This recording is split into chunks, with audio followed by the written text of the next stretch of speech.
మన కుటుంబం బాగుంటుంది. ఎలా బాగుంటుంది? నా స్థానంలో కోడలిగా వచ్చిన నువ్వు ఇలా చేయని తప్పుకి శిక్ష అనుభవిస్తూ ఉన్నావంటే ఇంట్లో ఉన్నవాళ్ళు ఎలా ప్రశాంతంగా ఉండగలరు? మీలాంటి మంచి కోడలు ఏ కుటుంబానికైనా దొరుకుతుందా? మీరు లేరన్న బాధనే అందరూ భరిస్తున్నారు. నేనే మాత్రం నేను పోయినా అలాగే భరిస్తారు. అన్నీ పోను పోను అలవాటవుతాయి. నేనా ఇంట్లో లేని లోటుని తీర్చాల్సిన దానివి నువ్వు ఆ కుటుంబాన్ని వదిలిపెట్టి ఎటువంటి కారణమైనా సరే దూరంగా ఉండకూడదు. నేను ఇంటికి వెళ్తే నందిని నాలోకొచ్చేస్తుంది.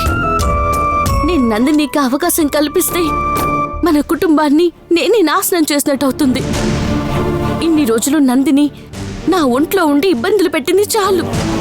మళ్ళీ తను ఇబ్బంది పెట్టడానికి నేను అవకాశం ఇవ్వను. నేనుండి కాపాడలేకపోయిన నా కుటుంబాన్ని నేను లేకుండా కాపాడబోతున్నాను.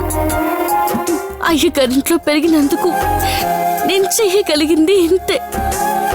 అందుకని ఏ తప్పు చేయకుండా నువ్వెందుకు శిక్ష అనుభవించాలి? నేను శిక్ష అనుభవించాల్సిన దాన్నే. పుట్టలో ఉన్న పాము శక్తి తెలుసుకోకుండా నాగమ్మ మీద భక్తితో పూజలు చేయడం నేను చేసిన పొరపాటే. పుట్టకి పూజలు చేయకూడదని మావి చెప్పిన వినకుండా ఆయన మాట కాదని నేను పూజలు చేయడం తప్పే. నాకు తెలియకుండానే నా రక్తాన్ని నందినికిచ్చి అది బయటికి రావడానికి నేనే కారణం అవ్వడం పెద్ద తప్పు. ఆ రోజు లత, తంబురాన్, కుమార్ అంకుల్ అంటూ ముగ్గురు చనిపోయారంటే ఆ రోజు పొరపాటున నా రక్తం ఇవ్వడమే కారణం. ఇంత పెద్ద పాపం చేసిన నాకు శిక్ష పడ్డం కరెక్టే కదా.